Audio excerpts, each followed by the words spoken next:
Hello everyone, welcome to Uttam's academy, turning Point coaching centre Kadapa. ఎలా ఉన్నారు? మరి ఈరోజు ఈ యొక్క వీడియోలో ఐబీపీఎస్ ఆర్ఆర్బీ నందు న్యూమరికల్ అబిలిటీ పార్ట్ నందు 40కి 40 మార్కులు తెచ్చుకోవడం సాధ్యమేనా? మరి ఏ టాపిక్స్ ఉంటాయి, వేటి మీద మనం ఫోకస్ చేయాలి, వేటి మీద ఫోకస్ చేస్తే మనం ఈజీగా స్కోర్ చేసుకోవచ్చు, గతంలో సెక్షన్ నుంచి మనకు ఎక్కువ క్వశ్చన్స్ అడగడం జరిగింది. ఇవన్నీ కూడా నేను మీకోసం ఇక డీటెయిల్గా చెప్పడం జరుగుతుంది.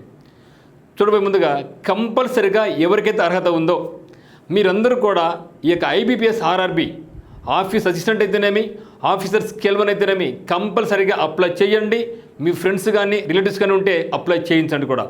ఎందుకంటే ఈ యొక్క ఎగ్జామినేషన్ అనేది చాలా ఈజీగా ఉండబోతూ ఉంది.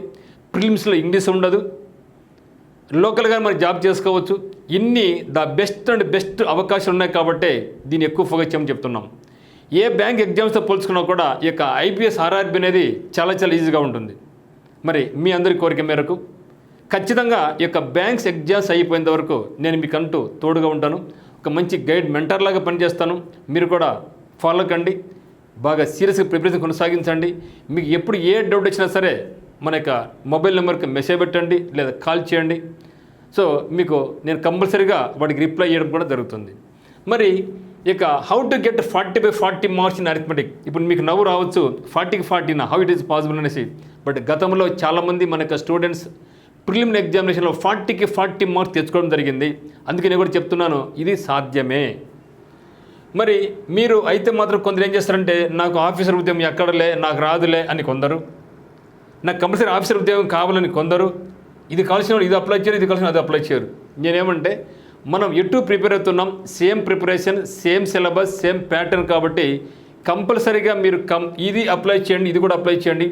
ఒకవేళ మనకు 2 జాబ్స్ వస్తే ఆ తర్వాత ఇద్దరం కూర్చొని ఆలోచిస్తాం ఏది చేరాలి ఏది చేరకూడదు అనేసి. సో రాకుండానే మీరు ముందుగానే ఊహలు తెలియపోయి ఇది నేను హై క్వాలిఫికేషన్ ఉంది, నాకు క్లర్క్ ఉద్యోగం పనికి రాదు, నాకు ఇదే అవుతుంది, నేను క్వాలిఫికేషన్ నాకు ఉన్నా కూడా పెద్ద కొట్లేనిలే ఇది చేసుకుంటా అనేది భావన ఫస్ట్ మనసుని తొలగించేసేయండి. మరి నేను చెప్పే రూల్స్ని మీరు జాగ్రత్త పాటించండి. కంపల్సరీగా డెఫినెట్గా నేను మీకు హామీ ఇస్తున్నాను. మీరు ఈ యొక్క 2 months సిన్సియర్గా ప్రిపరేషన్ కొనసాగితే 40/40 మార్క్స్ ఈ యొక్క న్యూమరికల్ అబిలిటీలు తెచ్చుకోవడం పెద్ద కష్టం కాదు అని నేను భావిస్తున్నాను. మరి come to so IPS RRB preliminary నందు మనకు ఆఫీసర్ స్కేల్ 1 అయితేనేమి, ఆఫీస్ అసిస్టెంట్ అయితేనేమి కంపల్సరీగా మనకు 40 మార్క్స్కు 40 క్వశ్చన్స్ మనకు ఉండబోతున్నాయి. అయితే గతంలో జరిగినటువంటివి 2020 కానీ, 21 కానీ, 22 కానీ, 23 కానీ రీసెంట్గానే జరిగిన ఎగ్జామ్స్ తీసుకుని నేను చూసింది ఏమంటే కంపల్సరీగా అవుట్ ఆఫ్ 40 క్వశ్చన్స్ మనకు సింప్లిఫికేషన్స్ నుంచి 50 నుంచి 20 క్వశ్చన్స్ వస్తున్నాయి. డ్యామ్ షూర్గా అయితే మాత్రం 15 క్వశ్చన్స్ వస్తున్నాయి. ఏ ఎగ్జామ్ తీసుకున్నా కూడా 15 క్వశ్చన్స్ తగ్గకుండా వస్తున్నాయి. ఎక్కడి నుంచి అంటే సింప్లిఫికేషన్స్ నుంచి, అన్నీ కూడా బాడ్మాస్ రూల్ బేస్ చేసుకొని. మరి దీనిలో 15 లేదా 20 మార్క్స్ స్కోర్ చేయాలంటే ఏ సెక్షన్స్ నేను పట్టుకోవాలి, ఏదో ప్రాక్టీస్ చేయాలి, ఏ దాన్ని చేస్తే ఈజీగా స్కోర్ చేస్తాం అనేది కూడా నేను మీకు ఎక్స్ప్లెయిన్ చేయడం జరుగుతుంది ఇదే వీడియోలో. ఆ తర్వాత మనకు వచ్చేదేమంటే నెంబర్ సిరీస్ లేదా రాంగ్ నెంబర్ సిరీస్ నుంచి కూడా మనకు ఖచ్చితంగా 5 క్వశ్చన్స్ వస్తున్నాయి. నెంబర్ సిరీస్ లేదా రాంగ్ నెంబర్ సిరీస్ నుంచి డెఫినెట్గా మనకు 5 క్వశ్చన్స్ పడుతున్నాయి. సో మ్యాక్సిమం కేసెస్లో మనకు నెంబర్ సిరీస్ నుంచి రావడం జరిగింది 5 క్వశ్చన్స్. కొన్ని రేర్ కేసెస్లో రాంగ్ నెంబర్ సిరీస్ నుంచి కూడా 5 క్వశ్చన్స్ రావడం జరిగింది. అయితే మీకు అనుకోవచ్చు, సార్ నెంబర్ సిరీస్ లేదా రాంగ్ నెంబర్ సిరీస్ అనేది చాలా కష్టంగా ఉంటుంది, గతంలో మేము ఎగ్జామ్స్ అటెంప్ట్ చేసినామనేసి. కానీ మిత్రమా, రూరల్ బ్యాంక్స్లో అయితే మాత్రం చాలా ఈజీగానే ఉంటుంది. తర్వాత డేటా ఇంటర్ప్రిటేషన్ నుంచి మినిమం అయితే ఒక క్వశ్చన్ అంటే ఇక్కడ మనకు 5 క్వశ్చన్స్ ఉంటాయి ఒక దాంట్లో, ఒక పార్ట్లో. పై చార్ట్ కావచ్చు, బార్ చార్ట్ కావచ్చు, ఏదైనా కావచ్చు. 5 క్వశ్చన్స్ గ్యారంటీ. మినిమం అయితే మనకు ప్రతి ఎగ్జామ్లో కూడా మనకు 5 క్వశ్చన్స్ ఉన్నాయి. కొన్ని సందర్భాల్లో 10 క్వశ్చన్స్ కూడా అడిగినారు. అంటే డిఐ నుంచి తప్పకుండా మీకు ఒక 10 క్వశ్చన్స్ అయితే మాత్రం డ్యామ్సర్గా ఇస్తున్నారు. ఇది కూడా పెద్ద ఇబ్బంది పడని అవసరం లేదు, తక్కువ సమయంలోనే ప్రతిదీ కూడా మనం క్రాక్ చేసుకోవచ్చు. ఆ తర్వాత వర్కింగ్ ప్రాబ్లమ్స్ లేదా అరిథమెటిక్ అని చెప్పడం జరుగుతుంది. ఇక్కడ మినిమం అయితే 10 క్వశ్చన్స్. మీరు ఏ ఎగ్జామ్ తీసుకున్నా కూడా 10 క్వశ్చన్స్ ఇస్తూనే ఉన్నారు. కొన్ని రేర్ కేసెస్లో మనకు 15 క్వశ్చన్స్ కూడా ఏం జరిగింది. అంటే యావరేజ్ మీద నేను చేసిందామంటే ఈ యొక్క సింప్లిఫికేషన్స్ నుంచి అయితే మాత్రం మనకు 15 నుంచి 20 క్వశ్చన్స్ వస్తున్నాయి. నెంబర్ సిరీస్ లేదా రాంగ్ నెంబర్ సిరీస్ నుంచి లేదా మిస్సింగ్ నెంబర్స్ కూడా కొన్నిసార్లు అడుగుతూ ఉంటాడు, 5 క్వశ్చన్స్ గ్యారంటీగా వస్తున్నాయి. డిఐ నుంచి 10 క్వశ్చన్స్, ఇక్కడ 15 ఒక 5 20, 20 ఒక 10 30.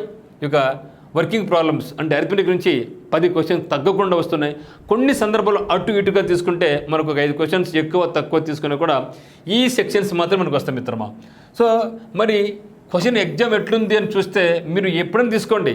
ఇప్పుడు మనకు ఐబీపీఎస్ ఆర్ఆర్బీ ఫేజ్ 13 బిగినింగ్ నుంచి ఇంతవరకు కూడా ఎప్పుడు కూడా ఎగ్జామినేషన్ అయితే మాత్రం హార్డ్గా లేదు, సింపుల్గానే అడుగుతున్నారు. అందుకనే ఇక్కడ మనకు కట్ ఆఫ్ మార్క్ కూడా ఎక్కువగానే ఉంటుందన్నమాట. అందువల్ల మీరు ప్రాక్టీస్ అనేది బాగా చేయాలి. మరి ఈ యొక్క 40-40లో సింప్లిఫికేషన్స్ ఎట్లా చేసుకోవాలని చూద్దాం. అయితే మెయిన్స్ ఎగ్జామ్ కూడా మీరు గమనించినట్లయితే మెయిన్స్ ఎగ్జామ్ కూడా మనకి ఎందుకు వస్తుందంటే 40 క్వశ్చన్స్ వస్తాయి, బట్ కాకపోతే 50 మార్క్స్ ఉంటుంది. ఇక్కడ కూడా ఇదే సెక్షన్స్తో పాటుగా ఇక్కడ మార్పులు చేర్పులు ఏం లేదు. కాకపోతే కొన్నిసార్లు మనకి ఏం చేశారంటే ఇక రాంగ్ నెంబర్ సిరీస్ లేదా నెంబర్ సిరీస్ బదులుగా మిస్సింగ్ నెంబర్స్ ఇవ్వడం జరిగింది. ఇది కూడా రాంగ్ నెంబర్ సిరీస్ మరి నెంబర్ సిరీస్ ఎవరికైతే పట్టుందో ఇది కూడా పెద్ద కష్టం కాదు, ఈజీగానే చేసుకోవడం జరిగింది. తర్వాత కొన్ని కేసెస్లో అప్రాక్సిమేషన్స్ కూడా అడగడం జరిగింది. మరి అర్పిణకి అయితే మాత్రం ప్రిలిమ్స్ అయినా మెయిన్స్ అయినా 10కి అయితే తగ్గకుండా క్వశ్చన్స్ అడుగుతున్నారు. సో ఇది మీరు బేస్ చేసుకుంటే మరి మెయిన్స్లో కూడా మనకు డిఏకిలో తిడుతున్నారు. మనకు డిఏ నుంచి 2 క్వశ్చన్స్ అడుగుతున్నారు. 2 అంటే ఇక్కడ మనకి ఎంత 10 క్వశ్చన్స్ అనమాట. పై చార్ట్ అడిగాను, పై చార్ట్ ఒక 5, లైన్ చార్ట్ అడిగితే 5 క్వశ్చన్స్, లేదా బార్ గ్రాఫ్ అడిగితే ఒక 5 క్వశ్చన్స్, కార్టీషియన్ అడిగితే కార్టీషియన్ ఒక 5 క్వశ్చన్స్. ఏదైనా సరే ఆ విధంగా ఒక గ్రూప్కి మనకి ఇస్తున్నారు. బట్ ఏ డిఐ తీసుకున్నా కూడా చాలా చాలా ఈజీగానే ఉంది. దీనికి కావాల్సింది ఓన్లీ ప్రాక్టీస్. ఇక్కడ మీరు ఎంత ఇంటెలిజెన్స్ ఉండేది కాదు, ఎంత బాగా ప్రాక్టీస్ చేశారో దాని మీద డిపెండ్ అయి ఉంటుంది. అయితే ఈ యొక్క సింప్లిఫికేషన్స్లో మనకు 15కు 15 రావాలంటే ఏం చేయాలి అంటే నెంబర్ 1 మీరు ఇబ్బందిగా ఫీల్ కనుకోకూడదు. నా యొక్క క్వాలిఫికేషన్ ఎక్కువ ఉంది అనుకోవచ్చు, బట్ ఏదేమైనా సరే టేబుల్స్ అనేది రాకపోతే మాత్రం జాబు రావడం కొంచెం ఇబ్బందికరమైన సంఘటనే. సార్ అన్నీ రావాలన్నా అట్లనే కాదు. సో టేబుల్స్ మ్యాక్సిమం మీరు 20 టేబుల్స్ అయితే మాత్రం ఎక్కడ అడిగినా కూడా మీరు చెప్పగలిగే స్థితిలో ఉందంటే జాబ్ కూడా అంత తొందరగా వస్తాయి. కొందరు ఇబ్బంది పడుతూ ఉంటారు.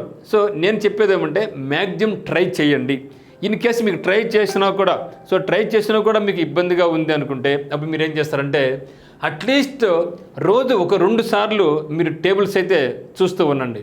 తర్వాత స్క్వేర్స్ మిత్రమా, స్క్వేర్స్ అయితే మాత్రం డెఫినెట్గా 1 నుంచి 120 స్క్వేర్స్, ఒక మధ్యలో ఒక 61 నుంచి 90 వరకు కొంచెం ఇబ్బందిగా ఉంటాయి. కానీ మిగతా అన్నీ కూడా చాలా చాలా చాలా ఈజీగా ఉంటాయి.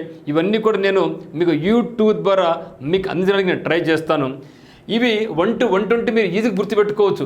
మరి సార్ మాకు ఎగ్జామినేషన్లో 1 to 120 కాదు కదా అడిగేది, కొన్నిసార్లు 800 ప్లైన్ అడుగుతారు, 900 పైన అడుగుతారు, 700 పైన అడుగుతారు. అప్పుడు ఏం పరిస్థితి అంటే మీరు అప్ టు 1000 స్క్వేర్స్ కూడా చాలా సింపుల్ వేలో ఫ్రాక్షన్ ఆఫ్ సెకండ్స్లో ఎట్లా చేయాలో కూడా నేను మీకు నేర్పిస్తా. మన ఈ యూట్యూబ్ ద్వారా మీకు నేను అందిస్తా, జాగ్రత్తగా ఉండండి. కాబట్టి స్క్వేర్స్ కూడా మీరు 1 నుంచి 120 ఆ మధ్యలో 60 to 90 పక్కన పెట్టేసేయండి. క్యూబ్స్ అయితే మాత్రం కంపల్సరీగా 1 నుంచి 20 క్యూబ్స్ నేర్చుకుంటేనే అప్పటి నుంచి మీకు 1 to 1000 క్యూబ్స్ కూడా నేర్చుకోవచ్చు. ఇక్కడ ఏదైతే మనకు 1 to 120 మనకు స్క్వేర్స్ వస్తే 1 to 1000 వరకు నేర్చుకుంటామో అదేవిధంగా ఇక్కడ మనకు క్యూబ్స్ కూడా మనకు 1 to 20 క్యూబ్స్ మంచి పట్టుందనుకోండి, అప్ టు 1000 వరకు కూడా జస్ట్ ఏ ఫ్రాక్షన్ ఆఫ్ సెకండ్స్లో ఎటువంటి స్క్వేర్ ఇచ్చినా, ఎటువంటి స్క్వేర్ రూట్ ఇచ్చినా, స్క్వేర్ రూట్ ఇచ్చినా ఏదైనా సరే మనం ఈజీగా సాల్వ్ చేసుకోవచ్చు. ఆ తర్వాత మనకు ఉండేది సింప్లిఫికేషన్స్.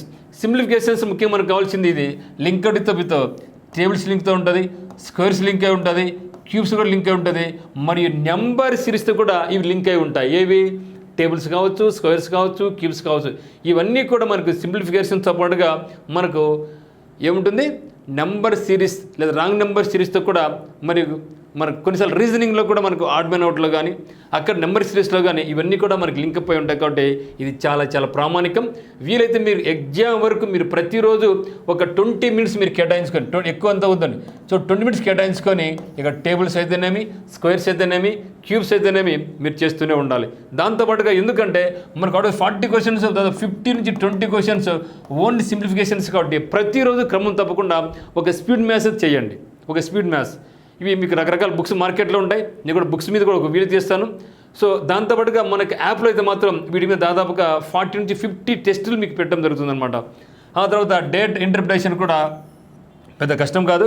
ఒక కార్టీషియన్ నుంచి ఒక 5 క్వశ్చన్స్, తర్వాత లైన్ గ్రాఫ్ నుంచి ఒక 5 నుంచి 10 క్వశ్చన్స్, బార్ గ్రాఫ్ నుంచి 5 నుంచి 10 క్వశ్చన్స్ మీరు ప్రాక్టీస్ చేస్తే అదే మోడల్లోనే వెళ్ళిపోతూ ఉంటారు. కానీ నా వచ్చు కదా నెగ్లెక్ట్ చేస్తే మాత్రం బోర్ల పడతాం. కాబట్టి ఎగ్జామినేషన్ వరకు కాదు, మెయిన్స్ వరకు కాదు, మీరు జాబ్లో జాయిన్ అయ్యేంత వరకు కూడా వీటి మీద మీరు పట్టు వదులుకోకుండా ప్రాక్టీస్ అనేది ఇది నిరంతర ప్రక్రియ, ఇది continuous process up to you get the job అని పెట్టుకుంటే చేసుకోవచ్చు. అయితే మీరు గుర్తుపెట్టుకోండి. అయితే సార్ దీనిలో ఏది ఎక్కువ ఫోకస్ చేసుకోవాలంటే please remember more focus on grouped item questions. ఇక గ్రూప్డ్ క్వశ్చన్స్ అంటే ఏంటివి? నెంబర్ సిరీస్ ఉందండి. సో నెంబర్ సిరీస్ మనకు 5 క్వశ్చన్ డ్యామ్సర్గా ఇస్తాడు. ర్యాంక్ నెంబర్ సిరీస్ ఇచ్చిన 5 నెంబర్ గ్యారంటీగా ఇస్తాడు. సో డిఐ అనుకోండి గ్యారంటీగా 5 to 10 క్వశ్చన్స్ ఇస్తాడు. సింప్లిఫికేషన్స్ అనుకోండి 10 క్వశ్చన్స్ గ్యారంటీగా ఇస్తాడు. సో వాటి మీద మీరు ఎక్కువ ఫోకస్ చేయాలా. మరి ఈ గ్రూప్డ్ అన్గ్రూప్డ్ క్వశ్చన్స్ అంటే దట్ ఈస్ కాల్డ్ అరిథమెటిక్ అనమాట. సో దీంట్లో ముఖ్యం మనకి ఏముంటుందంటే ఇంకా చాప్టర్స్ ఉంటాయి అరిథమెటిక్లో. అయితే చాప్టర్స్ ఎక్కడి నుంచి వస్తాయి మనకు?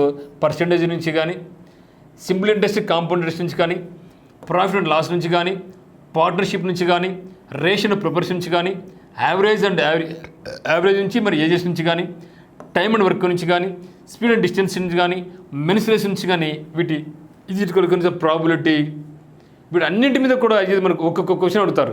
మొత్తం మనకు దాదాపుగా 10 నుంచి 15 చాప్టర్స్ ఉంటే మనకి ఏముంటాయి? గ్రూప్ క్వశ్చన్స్ మనకి ఎన్ని ఉన్నాయి? అవుట్ ఆఫ్ 40 క్వశ్చన్స్లో 30 క్వశ్చన్స్ మనకు గ్రూప్డ్ క్వశ్చన్స్ వస్తాయి. మనకి ఎంత మిగిలింది ఇక్కడ? 10 క్వశ్చన్. ఈ యొక్క 10 questions from various topics, percentage, simple interest, compound interest, ratio proportion, profit and loss, average, ages, mensuration, time and work, speed and distance, boats and streams, number system. So రకరకాల నుంచి మనకు ఒక్కొక్క క్వశ్చన్ అడుగుతూ పోతూ ఉంటారు. So మనం చేసే పని ఏమంటే వీటిని నెగ్లెక్ట్ చేస్తున్నాం. వీటిని నెగ్లెక్ట్ చేసి ఎక్కడైతే మనకు ఈ సెక్షన్స్ నుంచి మనకు 10 మార్కులకు వస్తాయి, కానీ మీరు ఎక్కువ ఫోకస్ చేస్తున్నారు. అంటే ఇక్కడ ఫోకస్ చేద్దని చెప్పడం లేదు, కానీ first important goes for simplifications, date interpretation, number series. ఇవి నేర్చుకుంటే ఇక్కడ మీకు 40 క్వశ్చన్స్లో 30 క్వశ్చన్స్ ఇక్కడ నుంచే. ఇది తక్కువ టైంలో మనం ఇది స్కోర్ చేసుకోవచ్చు. ఇవన్నీ నేర్చుకుంటే కనీసం మనకు ఒక 50 to 60 అవర్స్ పైన పడుతుంది. కానీ ఇక్కడ ఒక 20 అవర్స్ మీ టైం కాదనుకుంటే తక్కువ టైంలో ఎక్కువ స్కోర్ చేసుకోవచ్చు. ఇక్కడ ఎక్కువ టైంలో తక్కువ స్కోర్ చేసుకునే అవకాశం ఉంది. కాబట్టి దీన్ని నెగ్లెక్ట్ చేయమని చెప్పడం లేదు, నెగ్లెక్ట్ చేయకూడదు. మనం జాబ్ కొట్టాలంటే మనకు కావాల్సిన మిత్రం ఏమంటే ఎవరైతే స్ట్రాటజిక్గా ఒక ప్లానెడ్ వేర్ వెళ్తారో, ఏ క్వశ్చన్ చేయాలి ఏది వదలాలి అని ప్లాన్ వేసుకుంటారో వాళ్ళు ఖచ్చితంగా సక్సెస్ సాధిస్తారు. మరి ఇవి మీరు గుర్తుంచుకున్నట్లయితే దీనికి సంబంధించిన కోచింగ్ మనకి టర్నింగ్ పాయింట్ కోచింగ్ అంటున్నదో ఎక్స్ట్రాడినరీగా షార్ట్కట్ మెథడ్స్తో ప్రతిరోజు మీకు examinations class. So that day 1 నుంచే మీకు కరెంట్ అఫైర్స్ కూడా నుంచే కరెంట్ అఫైర్స్ ఉంటుంది. మీరు అత్యంత భయంకరంగా కష్టపడేది నాకు రాదనుకునేది అంటే జనరల్ అవేర్నెస్సే. దాన్ని టర్నింగ్ పాయింట్ ప్రతిరోజు 1.5 hour చెప్తాం. అదేవిధంగా ఇంగ్లీష్ కూడా మీకు చాలా ఇబ్బంది పడుతూ ఉంటారు. ఇంగ్లీష్ కూడా ప్రతిరోజు మీకు 1 to 1.5 hour ఇంగ్లీష్ క్లాస్ ఉంటుంది. ఇంకా maths, reasoning as usual, plus daily exam పెడతాం, స్పీడ్ మ్యాథ్స్ ఉంటుంది. సో ఇవన్నీ కూడా కావాల్సి ఉంటే మీరు టర్నింగ్ పాయింట్ కోచింగ్ సెంటర్ కడపకు రండి. మీకు ఏ డౌట్స్ ఉన్నా కూడా 8688080808 మీరు కాల్ చేయండి. ఇక్కడ main we're focusing on offline coaching. ఎందుకంటే ఆన్లైన్ కోచింగ్ చాలా ఇబ్బంది పడుతున్న ఉద్దేశంతో ఆఫ్లైన్ కోచింగ్ అనేది స్టార్ట్ చేయడం జరిగిందనమాట. సో గత 20 ఏళ్ళ నుంచి దాదాపు మన టర్నింగ్ పాయింట్ నుంచి దాదాపు 3500 మంది జాబ్స్ పొందారు. మీరు ఎక్కడికైనా వెళ్ళి అడగండి. చాలా బ్యాంక్స్లో, ముఖ్యంగా రాయలసీమలో మనకి టర్నింగ్ పాయింట్ అభ్యర్థి చాలామంది రకరకాల బ్యాంక్స్లలో కానీ, రకరకాల పోలీస్ స్టేషన్స్లో కానిస్టేబుల్ ఎస్ఐలుగా కానీ, మరియు రైల్వే ఎంప్లాయీస్గా, ఎస్ఎస్సీ ఎంప్లాయీస్గా పనిచేస్తున్నారు అనమాట. మరి దీంట్లో మనకు 40/40 క్వశ్చన్స్ సాధించాలంటే ఏం చేయాలంటే please remember first go through all previous exam papers. So గతంలో ఎటువంటి బిట్స్ అడిగినారు సార్ ఎట్ట తెలుసు మాకు అంటే ఏం లేదు, గూగుల్కి వెళ్ళేసి IPPS RRB office assistant previous paper అని కొట్టేసి, IPPS RRB scale 1 officer prelims కొట్టేసి మీకు పేపర్ దొరికిపోద్ది. అది మీకు ఇబ్బంది అని ఉంటే కొన్ని మార్కెట్లో బుక్స్ కూడా వచ్చి ఉంటాయన్నమాట. ఇంకా రాలేదు వస్తే మీకు చెప్తాను ఏ బుక్స్ బాగుందో అది కూడా చెప్తాను. సో అక్కడి నుంచి మీరు ప్రీవియస్ పేపర్స్ని బాగా క్షుణ్ణంగా మరియు వాటి మీద ప్రాక్టీస్ చేయాలి. అదేవిధంగా డైలీ కంపల్సరీ ఒక మార్క్స్ టెస్ట్ చేయాలి, ఒక మార్క్ టెస్ట్. జనరల్గా ఎగ్జామ్ని టైం వేస్ట్ అనుకుంటే ఉండే మిత్రులకు ఇది మీరు నచ్చకపోవచ్చు, కానీ ఏ వ్యక్తి అయితే ప్రతిరోజు ఒక గ్రాండ్ టెస్ట్ తీసుకుంటాడో, ఒక మార్క్ టెస్ట్ తీసుకుంటే సరిపోదు, దాన్ని మీ ఎక్స్ప్లెనేషన్ మీరు తీసుకోగలగాలి. మీకు ఒక మెంటార్ని పెట్టుకోండి, ఒక గుడ్ మెంటార్ను వాళ్ళని ఫాలో కండి. మీ ఫ్రెండ్స్ ఉంటే ఫ్రెండ్స్తో డిస్కస్ చేసుకోండి. ఏదేమైనా సరే మీరు ఎగ్జామ్ రాసిన తర్వాత కంపల్సరీగా మీరు ఆ యొక్క పేపర్ ఎక్కడ తప్పిపోయింది, ఎందుకు తప్పిపోయింది, ఎంత టైం వచ్చింది, ఎంత స్కోర్ వచ్చింది, ఏ రోజుకి ఆ రోజు మీరు ఒక నోట్బుక్ పెట్టుకొని ఈరోజు డేట్, సో ఈరోజు డేట్ నాకు 8th June 2024 ఎగ్జామ్ చేసిన 80 క్వశ్చన్లకు నాకు ఎంత టైం పట్టింది, ఎన్ని మిస్టేక్స్ అయిపోయినాయి, నెక్స్ట్ డే రాసిన 9-6 చేసిన ఎంత స్కోర్ చేసిన, ఇంప్రూవ్మెంట్ ఉందా లేదా, ఇంప్రూవ్మెంట్ లేకుండా ఎందుకు ఇంప్రూవ్మెంట్ లేదు, అవి చేసుకొని రోజు మీరు చేసుకుంటే మాత్రం డ్యామ్సర్గా మీరు ఎగ్జామ్ కల్లా ఫుల్ స్ట్రాంగ్ అయిపోతారు. అయితే గుర్తుంచుకోండి, డే 1 నుంచే మీరు కరెంట్ అఫైర్స్ మీద కూడా ఫోకస్ చేయాలి. నేను ఫిల్మ్స్ చూద్దాంలే, ఫిల్మ్స్ అయిన తర్వాత చూసేది ఏముండదు మిత్రమా, ఏముండదు. కాబట్టి నమ్మకంతో డే 1 నుంచే నమ్మకంతో మీరు వెళ్ళాలి. ఓకే, తర్వాత ఒక ఆఫ్లైన్ ఎగ్జామ్ కానీ లేదా ఆన్లైన్ ఎగ్జామ్ కానీ మీరు ప్రతిరోజు కంపల్సరీగా ఒకటి చేసుకోండి. తర్వాత మనం అత్యంత విధంగా నెగ్లెక్ట్ చేసేదంటే రివిజన్ చేయం. మనం ఒక చాప్టర్ చదువుతాం, ఇంకా దాని ఎగ్జామ్ ఇప్పుడు చదివిన తర్వాత ఒక 3-4 days చదివి ఉంటాం, ఇంకా ఎగ్జామ్ పోయిన తర్వాత దాన్ని చూడం, అప్పుడు మళ్ళీ అంతా కొత్తనే. ఏ వ్యక్తి అయితే సక్సెస్ఫుల్ స్టూడెంట్స్ ఎవరైనా సరే మీరు అడగండి, ఐఏఎస్ కావచ్చు, ఐపీఎస్ కావచ్చు, బ్యాంక్స్ కావచ్చు, ఎస్ఎస్సి కావచ్చు, రైల్వే ఏదైనా కావచ్చు, వాళ్ళు చెప్పే ఒకటే ఒక మంత్రం, నువ్వు ఏం చదివావో దాన్ని కంపల్సరిగా అదే రోజు రివిజన్ చేయి. వీక్లీ మళ్ళీ ఒకసారి రివిజన్ చేయి, మంత్ అయిన తర్వాత మళ్ళీ ఒకసారి 2 సార్లు రివిజన్ చేయి. ఇది చాలు.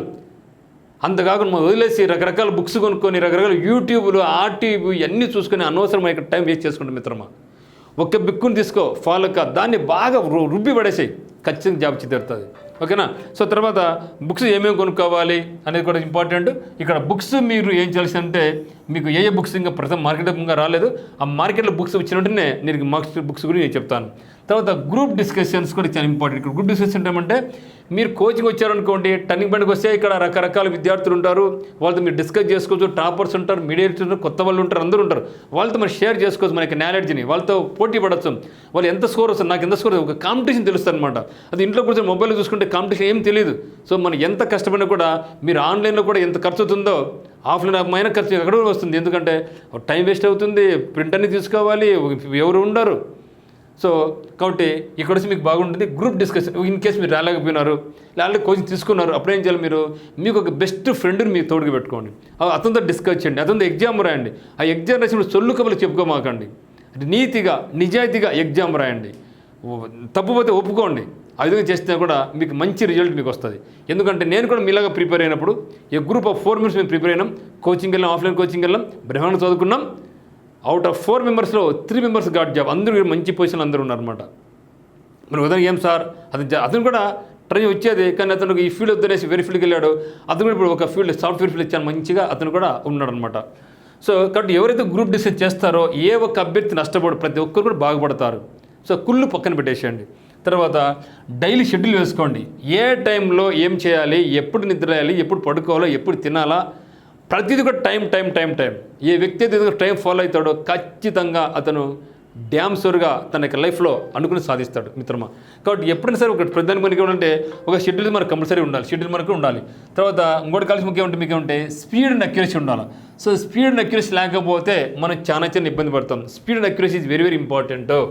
మరి స్పీడ్ అండ్ అక్యురసీ చూసిన తర్వాత మీరు చేయాల్సిందంటే ఎప్పుడు కూడా బీ పాజిటివ్, మీ మీద మీరు నమ్మకంతో ఉండండి. అదే మాదిరిగా డోంట్ బిలీవ్ రూమర్స్. చాలా రూమర్ చేస్తూ ఉంటారు, రే జాబ్స్ మనకి ఆడస్తారా, రూరల్ బ్యాంక్స్ రా, ఉద్యోగాలన్నీ కూడా రికమెండేషన్ పోతుంటాయి. ఏం రికమెండేషన్స్ ఉండే ప్రసక్తే లేదు. ఎవరైతే సిన్సియర్గా హార్డ్ వర్క్ చేస్తారో డెఫినెట్గా వాళ్ళందరూ కూడా సక్సెస్ సాధిస్తారు. కాబట్టి ఈ యొక్క రూమర్స్ అన్ని పక్కన పెట్టేసేయండి, నమ్మకంతో ఉందండి. ఎందుకంటే నేను ఈ యొక్క ఫీల్డ్లో దాదాపు 20 years నుంచి ఉన్నా. ఎవరైతే టర్నింగ్ పాయింట్లో బెస్ట్ పెర్ఫార్మ్ చేస్తున్నారో వాళ్ళందరూ జాబ్స్ వస్తున్నాయి. ఓకేనా. సో కాబట్టి మెయిన్ మనకు కలిసిన స్పీడ్ అండ్ అక్యురసీని కూడా చాలా ఇంపార్టెంట్ మీరు భావించండి మిత్రమా. సో ఎందుకంటే మెయిన్స్లో కూడా మనకి ఎంత చూడండి, ఇక్కడ న్యూమరికల్ అబిలిటీ 40 questions ఉంది. సో మెయిన్స్లో 40 questions విత్ 50 marks ఉంది. అదే ప్రిలిమ్స్లో అయితే మాత్రం మనకు 40 questions విత్ 40 marks ఉంది. సో కాబట్టి మీరు అందరూ చేయాల్సిన పని ఏమంటే ఈ రోజు నుంచే డే 1 నుంచే మీరు ప్రతిరోజు క్రమం తప్పకుండా ఒక టైం టేబుల్ వేసుకోండి, షెడ్యూల్ వేసుకోండి. ఏది ఏమైనా సరే 100 అయినా 100 అయినా సరే మీరు యొక్క టైం టేబుల్ మాత్రం మీరు డివైడ్ చేయమాకండి. ఫ్రెండ్ రాని, బంధువులు రాని, ఏమన్నా ఉన్నాయి పక్కన పెట్టేసేయండి. ఒక 2 months, ఈ యొక్క 2 months మీరు కొంచెం కష్టపడితే తర్వాత హ్యాపీగా ఉంటారు. ఈ 2 months ఏదైతే మీరు ఎంజాయ్ చేస్తారో లైఫ్ లాంగ్ మళ్ళీ బాధపడుతూ ఉండాలి. ఎందుకంటే ఇయర్ ముగిసిపోతే నెక్స్ట్ ఇయర్ మళ్ళీ ఆల్రెడీ కాంపిటీషన్ ఎంత ఉంటుందో మనకు తెలియదు, ఎంత వేకెన్సీ మనకు తెలియదు. ఇప్పుడు ద బెస్ట్ వేకెన్సీస్ వచ్చాయి, 10,000 జాబ్స్ రావడం జరిగింది. సో ఖచ్చితంగా అవకాశం వినియోగించండి. If you're interesting to join our Turning Point coaching centre Kadapa, so directly మీరు లగేజ్ తీసుకుని రావచ్చు అనమాట. మీకు ఏ డౌట్స్ ఉన్నా కూడా మన నెంబర్కి కాల్ చేయండి. Thank you for watching.